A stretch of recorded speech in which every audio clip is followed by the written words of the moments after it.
Maravilha, então. Bora. Agora sim, vamos começar a bater um papo. O Jeff vai falar aí sobre o que ele assistiu do canal lá do professor de estatística, Thiago Marques, o Estatidados. Jeff, por gentileza, por favor, fique à vontade para falar. Bem, eu vi um pouco sobre Machine Learning e alguns dos tópicos que eu coloquei foram Machine Learning é uma sub-área da inteligência artificial. O Deep Learning seria o aprendizado profundo, que está ligado às redes neurais. E existem alguns tipos de aprendizado de máquina. O supervisionado, que é quando a máquina ela tem a supervisão de alguém. O não supervisionado, que é quando ela tá sem supervisão. E o por reforço, que seria o aprendizado com base na experiência.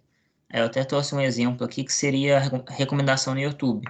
Tipo, você está assistindo um vídeo e ela te mostra, né, a plataforma te mostra alguns títulos semelhantes, que ela acha que você vai gostar. Só que se você não começa a assistir o que foi recomendado, ou começa a assistir o que foi recomendado e para de repente, ela vai entender que, como você não assistiu completo, quer dizer que você não foi uma boa recomendação. Ela vai ter que fazer uma outra abordagem, né, uma outra recomendação para você. Aí depois eu falo um pouco sobre a história, que os primeiros desenvolvimentos, alguns dos primeiros desenvolvimentos do Machine Learning começou em 1940, 1950, aí teve uma parada em 1960 a 1980, por conta da capacidade computacional da época, né? É incrível, parece que o aprendizado de máquina, a inteligência artificial começa antes da programação, né? Então, é um negócio de quebrar a cabeça, né? Aí, em 1990, tem essa retomada, né? Começa a se ter um, um- uma ênfase maior nisso novamente, né? E em 2010, eu não sei se está certo, mas eu marquei aqui que em 2010 é que nasce o Deep Learning. E deixa eu ver, né? Eu coloquei uma coisa aqui, ó.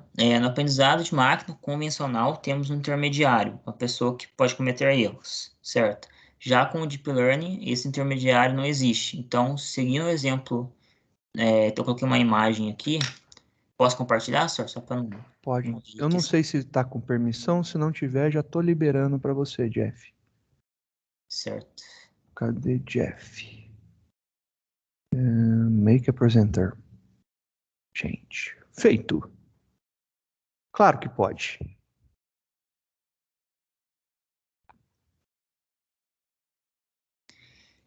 Então, essa imagem aqui, ó, a gente tem aqui, por exemplo, um carro, né? Aí Dá aqui um zoom aí para nós, Jeff. Aumenta essa imagem. Ó, agora sim, perfeitão. Ó. É que os velhos têm dificuldade de enxergar, né? ah, normal, senhor. Normal. Obrigado. Então, aqui a gente tem um carro, né? Então, a missão aqui da máquina seria identificar que esse carro é um carro. A gente tem aqui, então, no Machine Learning, né? O aprendizado de máquina comum, um intermediário, que seria uma pessoa. Aqui a gente teria a classificação e ele vai identificar se é um carro ou não é um carro. Porém, né, como a gente sabe, pode ter algum viés de opinião. Então, pode ser que ele não considere esse carro um carro. Então, pode acabar interferindo aqui nessa classificação aqui. Porém, no Deep Learning não tem esse intermediário, então é algo mais... Pode sim, né, ter erros, mas a gente consegue eliminar essa variável, né? Então, eu não vou ter essa pessoa para atrapalhar aqui, ele identificar corretamente. E deixa eu ver. Aqui eu coloquei. Então, seguindo o exemplo da imagem acima, a máquina, ao ver a foto de um carro, ela pega o que realmente é a essência de um carro, ou seja, apenas o que caracteriza o carro, né? Por exemplo, as rodas, o volante, os bancos. E é claro que ela pode errar também, mas o nível de sucesso da máquina ao identificar um carro e o que ele precisa para ser um carro é maior do que quando comparado ao do ser humano. Isso a gente está falando de um carro, é algo comum, mas se fosse, sei lá, um helicóptero no céu, tá longe, você pode olhar e falar, ah, beleza, eu acho que é um helicóptero, daqui a pouco não é. É sei lá, um avião de... É um avião, isso, é um avião né, de passagem, de viagem, passageiro, né? Passageiro, isso. E a última coisa que eu coloquei aqui, mas por que houve essa evolução da IA no Machine Learning, né? Isso se deve ao crescimento e à evolução do poder computacional, os dados compartilhados e o movimento, a visão open source. Uma vez que viu-se a oportunidade de compartilhar o conhecimento, parcerias visando o desenvolvimento dessas tecnologias, ou seja, uma união de vários fatores, né, que acabaram contribuindo para o desenvolvimento do aprendizado de máquina. É isso. Perfeito, perfeito. E o que a gente estava falando, né? A grande sacada da ideia do machine learning é que você ensina a tua máquina, né? E aí, quando você fala ensina a tua máquina, você alimenta o seu algoritmo com alguns dados através de um processo computacional normalmente que envolve estatística. Por pior que vocês possam achar, estatística é a base para tudo. Ele vê aquele volume de dados e ele, com um dado novo apresentado, ele faz uma análise estatística com tudo aquilo e ele vê uma probabilidade de, né? E aí ele dá uma ideia do que pode ser. E aí o mais legal disso daí, quando eu utilizo o machine learning, eu pego um conjunto de dados, peguei um conjunto de dados, eu ensinei o meu algoritmo com ele. Meu algoritmo foi treinado com ele. Então, é essa base que ele tem para as coisas. Quando eu entro com uma informação nova, ele vai consultar a base existente. Se é algo que ele nunca viu, ele vai consultar a base existente, pode ser que ele se perca, né? E aí você sabe que pode ocorrer assim, desde ele conseguir acertar muito bem, a ele simplesmente não acertar nada. Não tem como afirmar, não dá para afirmar isso daí. Então, com algo novo, ele vai ter alguma informação. O aprendizado não supervisionado, ele é bem interessante, né? Porque você ensina a máquina que ela tem que experimentar alguma coisa. E você coloca um critério para ela. Se esse negócio tiver acima de 5, você considera bom. Se tiver abaixo de 5, você considera ruim. E aí você cria um esquema de pesos, né? E aí, conforme você vai colocando mais pesos para cima, para a parte boa, ele vai aprendendo coisas novas. Quando você vai colocando pesos para a parte de baixo, ele não vai aprendendo? Não, ele vai aprendendo. Ele vai aprendendo que aquilo dali não é bom. Então, ele entende que quando tiver alguma coisa que tenda para baixo, não é bom, que tende para cima é melhor. E aí você passa os seus dados novos, eles sempre são informados em cima de um algoritmo que ele vai analisando isso daí. A resposta é boa? É boa. Pô, legal. Se isso daqui foi classificado como bom, vamos pegar um exemplo. Um robô aprendendo a andar. Você pegar lá um robozinho que tenha é uma caixinha com duas perninhas só. E ele tem que levantar e andar. Então, ele tem que entender, você dá o conhecimento básico para ele de como andar. Só que ainda tem várias. O andar é um processo bem complexo, né? A gente anda tão naturalmente que a gente não percebe quão complexo é o processo de andar. Quando você anda, você já percebeu que você fica apoiado em uma perna só? E você, por exemplo, você tem aqui as suas duas pernas. Você não joga todo o peso do seu corpo dessa forma para levantar a outra e ir para frente. Você faz isso, né? E aí você vai movendo a tua perna. Como que você mantém um equilíbrio? Como que ao levantar uma perna você não cai? Isso daí é a parte difícil do ensinar um dispositivo a andar. Quando você está ensinando ele a andar, você coloca ele vai dar o primeiro passo, né? Imagina, ele vai dar o primeiro passo, cai, vai dar o outro passo, cai. E aí, cada vez que ele vai, ele não pode repetir o processo. Normalmente, você tem que pensar essa ideia com a ideia dos famosos algoritmos genéticos. O que é um algoritmo genético? O algoritmo genético não é genérico, é genético, de gene, né? Ele vai fazer o seguinte: você vai mandar uma cadeia de informações para ele vai tentar executar, ele avalia essa resposta. Você modifica um pouco isso daqui. Então estava assim, você mudou. Executa de novo. Ele tem outra resposta. Você pega agora, modifica um pouquinho. E aí você vai fazendo modificações. Cada hora você modifica de uma forma e cada vez que você faz uma modificação, você testa. E aí você cria testes diferentes para situações diferentes. É aonde você vai testar todas as possibilidades para, por exemplo, ele movimentar a perna do robozinho e ele andar. Olha que legal. Tem um vídeo muito legal, esse eu curto muito, nossa, eu acho muito legal. Deixa eu procurar aqui YouTube. Eu vou mandar no chat e vou compartilhar por essa máquina, porque na minha não tem áudio. Eu também não sei se precisa do áudio, né? Vamos ver aqui. Eu acho que não vai precisar de áudio, não.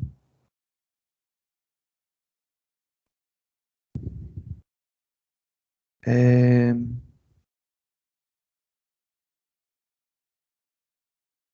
Algoritmos.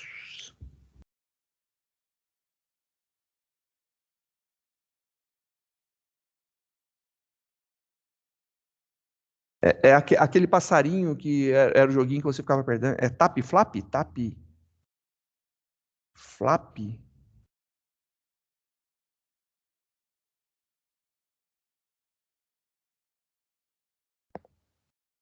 Flappy Bird, isso mesmo. Eu nunca lembro, cara. Nossa senhora, obrigado, viu? É incrível como eu tenho uma extrema dificuldade de lembrar. Eu sempre lembro Tap Flap, mas nunca Flap Bird, né? E você pode ter certeza que eu vou perguntar isso semestre que vem e eu vou falar Tap Flap de novo. Deixa eu ver. Eu não sei se é esse, né? Eu não sei se é esse. Deixa eu só. Já compartilho, só um segundo.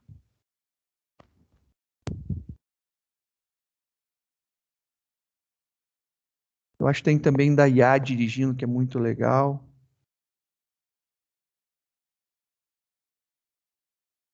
Acho que é esse. Eu vou mandar para o outro que eu compartilho com áudio, pelo menos, né?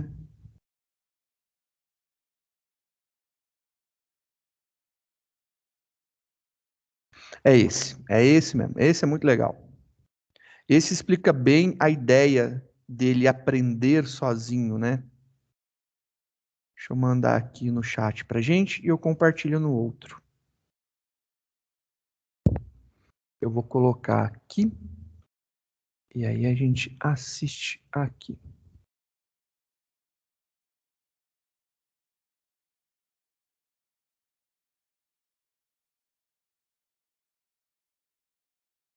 Isso.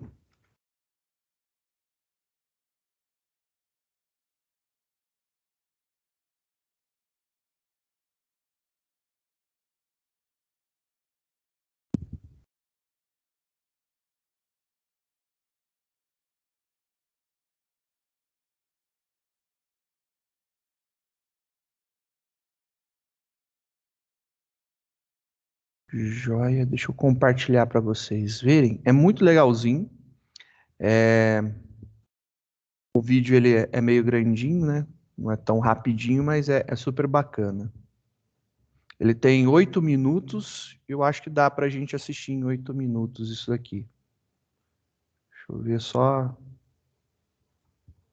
Não precisa de legenda, eu acho que está em português mesmo, então.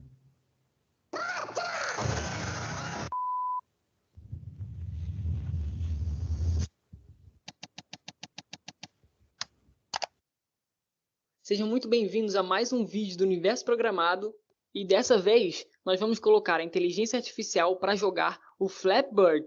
E se você gosta desse tipo de vídeo, já se inscreve no canal para poder receber os novos vídeos quando eles saírem. Para quem não conhece o Flappy Bird, ele foi um jogo mobile que fez muito sucesso no começo de 2014. Nele você é um pássaro que tem que desviar dos obstáculos. E para isso você só pode pular. E o objetivo é chegar o mais longe possível. No Flappy Bird, eu também utilizei o mesmo algoritmo do vídeo do dinossauro. Então, se você quiser saber como esse algoritmo funciona, dá uma olhadinha lá naquele vídeo que tem tudo explicado lá. Eu utilizei o mesmo algoritmo porque ele é muito eficiente para essa situação, onde um agente tem que desviar de obstáculos. Na hora de fazer o Flappy Bird, eu já sabia que a máquina ia ter facilidade em aprender a jogar, porque para ela o Flappy Bird é mais fácil do que o dinossauro, porque ele não aumenta a velocidade, ele só tem uma ação a fazer, que é pular, e ele precisa de menos informação para jogar. Só que eu não sabia que ia ser tão fácil assim, porque não precisou nem treinar. Os próprios indivíduos iniciais, que são gerados aleatoriamente, já foram capazes de jogar. E agora a gente vai ver como que isso é possível. O Flappy Bird é o exemplo perfeito para a gente conseguir visualizar como uma rede neural funciona na prática, pois o jogo é muito simples e uma rede neural pequena já é suficiente para conseguir jogar o jogo. E por ser pequena, a gente consegue visualizar ela graficamente e entender o que está acontecendo lá dentro. O primeiro passo é a gente decidir quais são as informações que ela precisa para conseguir jogar. Se você ficar na dúvida de qual informação ela precisa, pensa num ser humano jogando. Toda informação que um ser humano precisa para conseguir jogar, ela também vai precisar. E a rede tem um desempenho muito melhor quando você entrega para ela distâncias, porque as distâncias independem da posição. Tanto faz se o cano está muito embaixo ou muito em cima. O que importa para a gente é a distância do pássaro até o centro dos canos. Na hora de montar o gráfico, a distância horizontal vai ser o eixo X, a distância vertical vai ser o eixo Y e o resultado final da rede, se ela pula ou não pula, vai ser o eixo Z. Então, a gente vai conseguir enxergar a rede neural graficamente, utilizando um gráfico de 3 dimensões. Agora, nós temos que descobrir qual é o maior valor que a distância horizontal pode alcançar, que nesse caso seria 1100, uma situação parecida com essa. E temos que descobrir também o menor valor, que seria uma situação parecida com essa, menos 75. Depois, fazemos a mesma coisa para a distância vertical e então nós já temos nosso gráfico. Cada ponto dentro desse retângulo é uma situação diferente em que o pássaro pode estar. O que nós precisamos saber agora é quais desses pontos são maiores do que zero, ou seja, o pássaro pula, e quais desses pontos são iguais a zero, ou seja, o pássaro não pula. Então, cada pássaro da população vai ser uma função dessa, que foi criada aleatoriamente. Só que como o jogo é muito simples e a rede neural é muito pequena, acaba que um dos pássaros já nasce preparado para jogar o jogo. Ele já nasce com o comportamento certo de onde deve pular e aonde não deve pular. Em qual situação ele pula, qual situação ele não pula. E para facilitar a visualização do gráfico, eu vou pintar todos os pontos que são maiores do que zero de azul e deixar os pontos iguais a zero de verde. E a gente vai olhar o gráfico de cima. Agora nós podemos ver a rede neural sendo o que ela realmente é, uma função. Esse gráfico da direita contém todas as situações possíveis que o pássaro pode encontrar, sendo que essa bolinha vermelha é a situação dele atual. Os pontos verdes são situações onde ele não deve pular. Os pontos azuis são as situações onde ele deve pular. Repare que à medida que ele se aproxima do cano, a distância horizontal diminui. Então a bolinha vermelha, que é a situação atual dele, vai em direção ao ponto zero, que é essa bolinha preta. Quando ele passa do cano, ele começa a receber as informações do próximo cano. Por isso tem esse salto, esse teletransporte na bolinha para o outro lado. Ele já está em outra situação. A gravidade está o tempo todo puxando ele para essas situações em azul. Só que quando ele chega numa situação azul, ele pula e volta para uma situação verde. Então o objetivo dele é se manter na região verde. Só que nesse canal, a IA não pode sair ganhando assim tão fácil. nós temos que fazer o quê? Dificultar a vida dela. Para isso, eu coloquei os canos para se mexerem e adicionei um obstáculo especial que só tem como passar usando o paraquedas. Esse cano ele é muito estreito, não dá para você pular por ele. A única forma de passar por ele é ela aprendendo a usar o paraquedas e guardando o paraquedas para esse obstáculo, assim como no vídeo do dinossauro. O paraquedas recarrega a cada 4.000 pixels e o cano especial aparece a cada 5.000 pixels. Então agora eu vou fazer aquele esquema, deixa ele treinando um pouquinho, quando ele estiver bom, eu volto para comentar.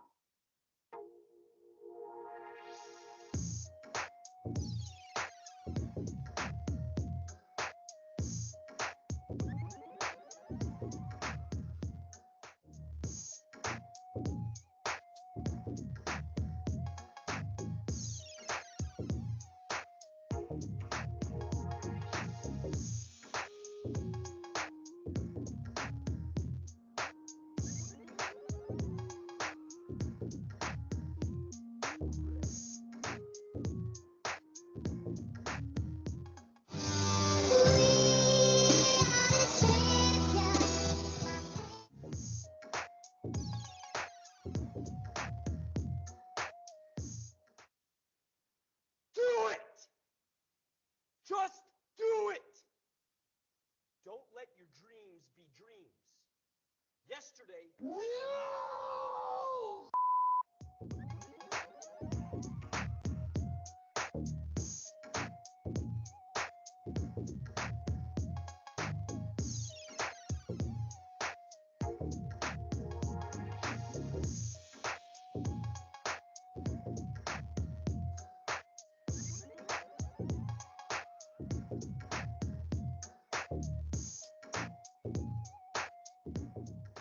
Dois 2000 anos depois.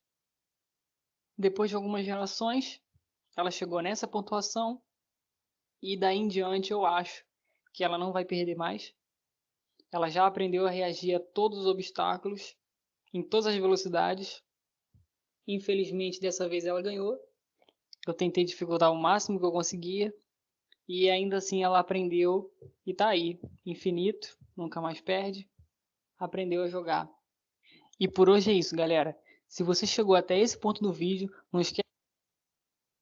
Esqueço sim, foi mal. Não vamos dar like nada, não. Brincando, brincando. Universo programado da hora, né?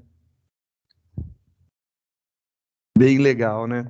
E aí o que que acontece? Ele vai ensinando várias formas, várias modificações. E cada modificação dessa, ele vai dando peso, uma pontuação. E aí ele aprende, né? Ele aprende que aquele peso é bom, que aquele peso não é bom, que aquele peso é bom, que aquele peso é bom, bom, bom, bom, bom, bom, ótimo, pronto, aí ele funciona. Essa é a grande mágica que acontece quando a gente está utilizando um algoritmo de aprendizado não supervisionado, né? Ele começa a fazer isso.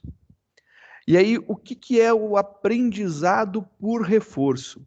O aprendizado por reforço, eu sempre gosto de imaginar. Sabe aqueles brinquedinhos montados? Normalmente o pessoal fazia com Arduino, né? Tem um carro equilibrista que ele tem somente duas rodas aqui. Ele não tem as quatro rodas, ele tem as duas. Você coloca de pé e aí você liga o motorzinho e ele fica, a plataforminha, ele fica tentando se equilibrar, né?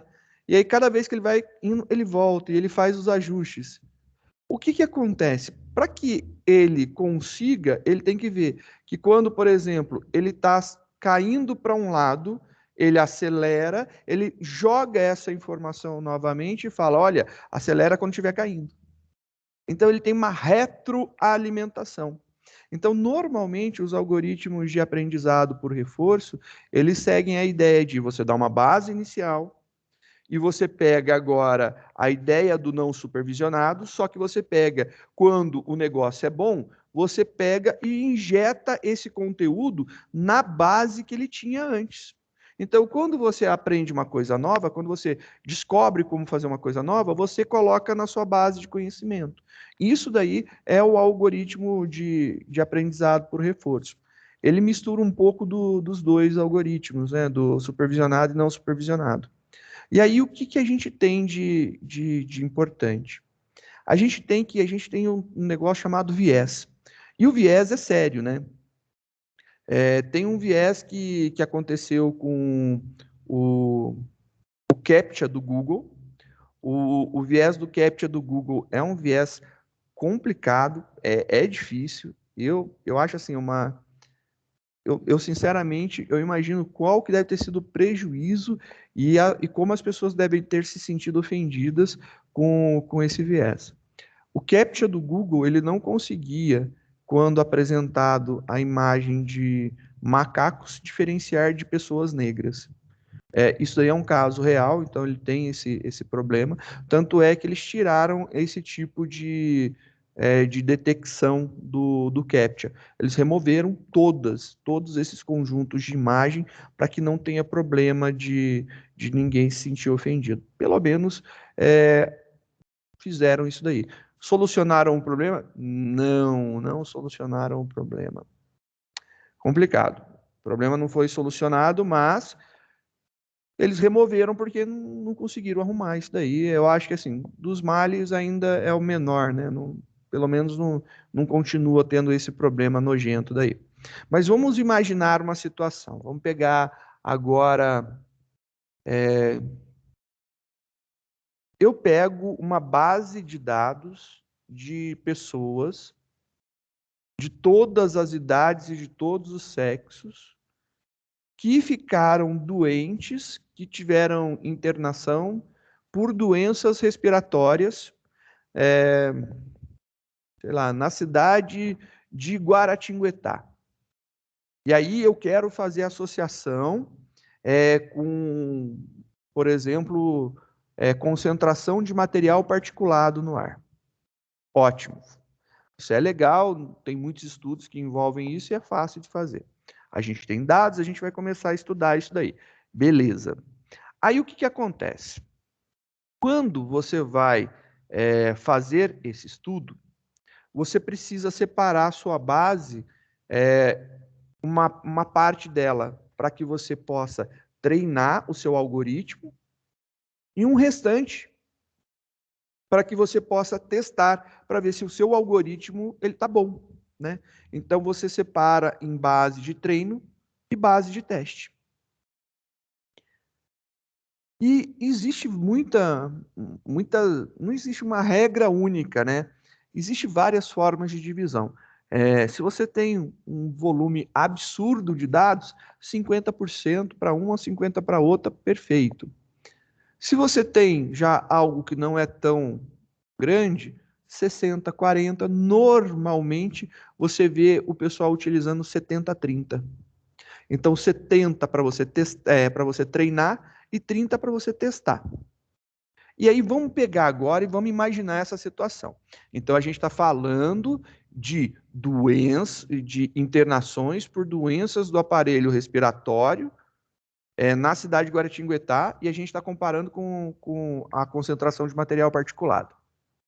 Aí você quer separar a sua base de treino e a sua base de teste. Vamos supor que você ordenou os seus dados por idade. Que seus dados estejam ordenados por idade. Então, começa lá da menor até a maior idade. E aí você vai e treina o teu algoritmo. O teu algoritmo ele foi treinado com as primeiras idades. Então, 0, 1, 2, 3, 4, 5, até sei lá quantos anos, até sei lá 40, 50 anos. E aí você vai testar. Só que quando você vai testar com um conjunto de dados que tem pessoas de idade mais avançada, maiores idades. E o que acontece? Você percebe que os teus dados de teste são ruins. Você não consegue ter assertividade. O seu algoritmo ele foi bem treinado, está tudo certo, os teus dados são bons, não tem dados faltantes, mas ele não consegue acertar. E aí, por que ele não consegue acertar? Porque existe um problema de viés. A gente enviesou os nossos dados. Agora, qual que é o viés? A gente sabe o comportamento do poluente para internação de pessoas até 40 anos. Acima de 40 anos a gente não sabe.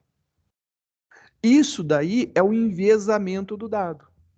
Outro problema que você poderia ter, se tivesse, por exemplo, separado por sexo e ter alguma doença específica que você esteja analisando, que é comum em mulheres, mais comum em mulheres do que em homens. Um exemplo de algo que poderia ser estudado, que é mais comum em mulheres: câncer no peito, no seio, né? Homem tem peito, pode ter câncer lá também, porque tem uma glândula mamária lá, mas é mais comum em mulher. E aí você coloca todas as mulheres primeiro e você está analisando a ocorrência de câncer por, sei lá, por exposição a tolueno, que é um poluente. Aí você quer ver lá se tem associação à exposição do tolueno, à exposição a tolueno com relação à manifestação de pessoas com câncer. E aí você pegou os dados que tem mulheres com câncer no peito, vou chamar de peito por conta do homem também, só para generalizar, na região peitoral, você tem o câncer na região peitoral. E aí, quando você vai verificar lá, o teu algoritmo tem, na base de teste, mais homens. E aí você fala assim, nossa, meu algoritmo não está acertando. Está ruim a assertividade do meu algoritmo, tá? Tem que estar. Por quê? Porque é mais comum ter em mulheres do que em homens esse tipo de doença. É por conta disso. Se você pegar essa característica daí, você anular ela, você consegue ter uma ideia de tirar o enviesamento do dado. Então, por exemplo, o que você poderia fazer? Você poderia pegar um homem e uma mulher, um homem e uma mulher? Assim você ainda está criando um viés, né? Você treinou homem e mulher, homem e mulher. Ainda está muito certinho, né? Tem uma lógica por cima disso. O ideal é você pegar de forma aleatória. Você não sabe, você coletou primeiro, último, terceiro, penúltimo, segundo, e você vai pegando os seus dados aleatoriamente e seleciona 70% dos seus dados de forma aleatória para o treino, e o que não foi selecionado você deixa para o teste. Olha que legal. De forma aleatória, por incrível que pareça, você vai tirar ou minimizar, eu acho que a palavra é minimizar, porque o erro sempre existe, né? Então a gente não acaba com o erro, porque é estatística, então sempre há um erro, por menor que seja, existe o erro, a gente vai tentar diminuir esse erro. Quando a gente tenta diminuir esse erro, a gente fazendo essa bagunça, isso daí acontece, ocorre essa diminuição. E aí você consegue, com os seus dados, mesmo que ele tenha a possibilidade de ser enviesado, você bagunçando a seleção, ele perde um pouco, diminui a possibilidade do enviesamento. E aí você consegue ter assertividades maiores. Aí quando você pega alguém, por exemplo, idoso, ele já treinou com jovem, com idade média e com idoso. Ele vai conseguir ver lá as características similares e acaba chegando numa resposta mais plausível. A mesma coisa por ocorrência de doenças no peito lá, no câncer no peito. Você poderia fazer o mesmo esquema. Tem lá misturado homem e mulher, ele pegou um indivíduo e foi analisar. Ele chegou numa resposta mais provável da influência. É essa a grande sacada da influência dos dados. Então, um grande problema dos nossos algoritmos é que eles sofrem enviesamento. O Jeff falou uma coisa maravilhosa. Quando você faz um algoritmo supervisionado, que tem uma pessoa gerenciando isso daí, o que acontece? Essa pessoa pode criar o enviesamento dos dados de forma proposital ou de forma, né, simplesmente que ocorreu. Por quê? Porque a pessoa pensa, age dessa forma. O algoritmo vai acabar refletindo na forma de pensar e agir da pessoa. Uma coisa que aconteceu com o famoso bot lá acho que foi o bot da Microsoft, que eles lançaram e em questão de horas virou nazista, homofóbico e queria destruir a humanidade, né? O que aconteceu ali? Ali você tinha uma base que ela foi treinada, então ela teve um treinamento, né, primordial, inicial, e aí ela começou muito crua, ela não sabia. E aí as pessoas que tinham contato com esse bot, com essa base de dados, as pessoas começaram a ensinar errado o bot. Começou a falar bobeira para ele, brincando, né? Zoando, achando que estava divertido. E o que aconteceu com isso daí? As pessoas começam a falar coisas, por exemplo, o nazismo é bom, gay tem que sei lá o quê, e aí começa a ser ofensivo, de forma a brincar, mas essa brincadeira cria o enviesamento. Por quê? Porque você tem que imaginar que o seu algoritmo de aprendizado, ele é inocente ao ponto de não ter o discernimento do certo e do errado. Como ele não sabe o que é certo e o que é errado, e ele está aprendendo sozinho, e você está injetando informação nele, ele está assumindo que aquilo ali é certo. Olha o problema que a gente tem nas mãos, né? É um problema absurdamente grande, porque você pode, sem querer, criar um achismo sobre alguma coisa, né? Então, tem vários livros legais, né? Como mentir com estatística, acho fabuloso, né? Outro lá como é que são as grandes correlações absurdas do mundo, né? Eu acho que o Vitor sabe. Vitor, você lembra alguma correlação absurda, tipo... Era do Nicolas Cage, de afogamento por piscina. É isso mesmo, eu tava querendo lembrar essa aí do Nicolas Cage, né? Os filmes do Nicolas Cage e afogamento, né? Cara, isso mesmo. que absurdo, né? Assim, se o Nicolas Cage parar de fazer filme, os afogamentos param? Não, existe uma correlação que, conforme ele lança filme, ocorre mais afogamento. Então, existe uma similaridade na hora da análise do dado. Só que aí entra um problema, né? E aí é o fator que eu acho que é mais importante. Você consegue estabelecer a correlação dos dois e você pode dizer, não, se a gente fizer o Nicolas Cage parar de fazer filme, os afogamentos do mundo cessam.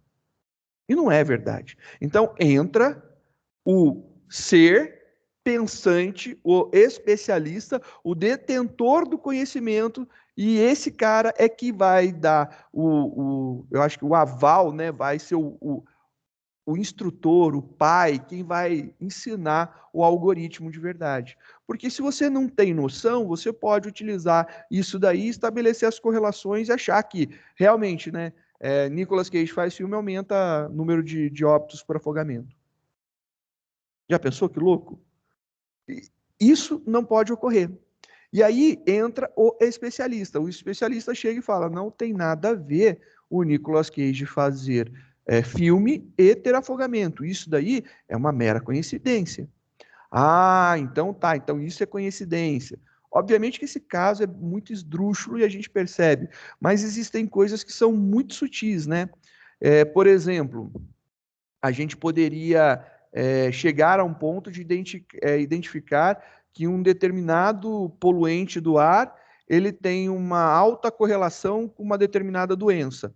Aí a gente fala, beleza, então quer dizer que, sei lá, ou uma correlação inversa, né? Cheirar ozônio protege as pessoas. Ozônio é um poluente, né? Apesar de ser um gás atmosférico, é um poluente atmosférico também. Ele funciona ainda, ele é tratado como um gás poluente, né?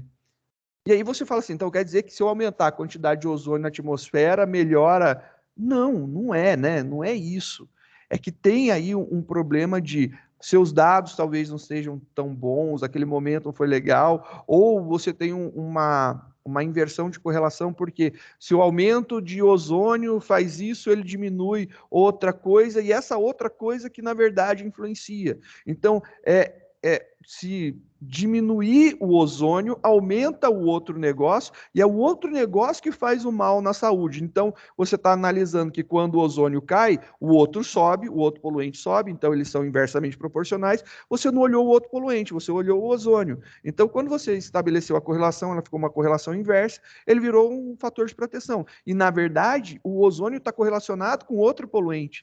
É uma química que acontece com o ozônio e o outro poluente. Já imaginou isso? Olha que difícil de você chegar nessa percepção. Eu falei para vocês na aula passada, naquele artigo que eu apresentei para vocês, né? Você tem lá a temperatura como um fator que pode influenciar na concentração de material particulado, do PM10. Então vamos pensar lá, como que a temperatura influi no bendito do material particulado? Se eu esquentar um ambiente, eu vou pegar lá um ambiente, se eu esquentar ele, vai aumentar o material particulado, vai diminuir o material particulado, como? E aí você pensa assim, quando eu aumento a temperatura, quer dizer que eu aumento a evaporação de água, ou seja, aumenta a umidade. A umidade faz com que as gotículas de água se prendam nas partículas de poluição do PM10, e quando ela se prende e bate o vento, isso leva para longe e dispersa a poluição. Então, a temperatura mais alta diminui a concentração de material particulado. Ela é responsável? Não, ela não é responsável. Ela influencia na umidade, a umidade é responsável. Só que a umidade ainda não é 100% responsável. Por quê? A umidade gruda, mas o material particulado ele não está mais no ar, está preso na gotícula de água, mas se você secar o ambiente, você conseguisse fechar lá um espaço, né, e tirar a umidade, poluente ficaria suspenso no ar, porque ele é leve. O vento leva a gotícula para longe, né? Ou quando ele se junta com a gotícula, ela pesa, e aí ela vai cair. É isso que tem que analisar. E aí entra a necessidade do especialista, né? Por exemplo, eu posso achar uma correlação, vamos pegar aí,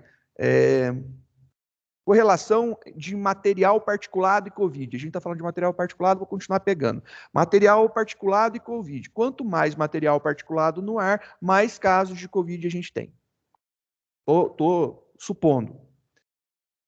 E aí você fala assim, então quer dizer que o problema é a poluição do ar. Então a gente está tendo uma pandemia porque o ar está poluído.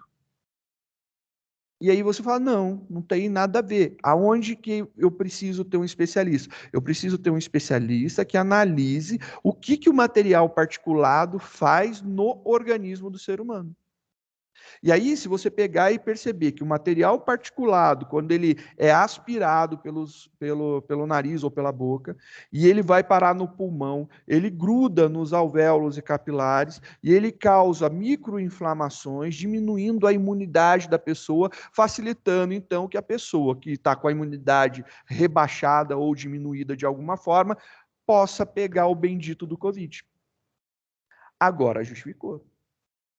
Você consegue, então, vocês conseguem perceber que não é porque a gente tem uma correlação positiva ou negativa, inversamente proporcional, que aquilo é verdade? Pode não ser, mas pode ser, depende do especialista. Então, quando eu estou falando isso para você, eu quero que você entenda o seguinte: não adianta a gente pegar os dados, rodei com um algoritmo inteligente, eu entendi que a resposta foi boa. Ele pode ter achado uma resposta boa, mas aquilo tem que fazer sentido de alguma forma. Porque cruzar dados aleatoriamente com algoritmos de inteligência artificial aleatórios para descobrir se eu consigo predizer, você pode fazer. O problema é você saber se aquilo que você está analisando realmente influencia na resposta que você está tendo. Mas para você analisar isso daí, você precisa muitas vezes do conhecimento técnico sobre aquele dado, sobre aquela informação que você está analisando. É essa aí a grande pegada e a grande dica que fica para que a gente armazene essa informação, guarde isso daí e entenda por que que a gente tem que analisar os nossos dados. A gente tem que preparar, limpar, mas, né, analisar, rodar e verificar se aquilo faz sentido. A resposta que sai, se ela tem sentido de alguma forma para a gente. Vocês entenderam? Tem alguma coisa para perguntar, discutir, falar? Sim, não, talvez?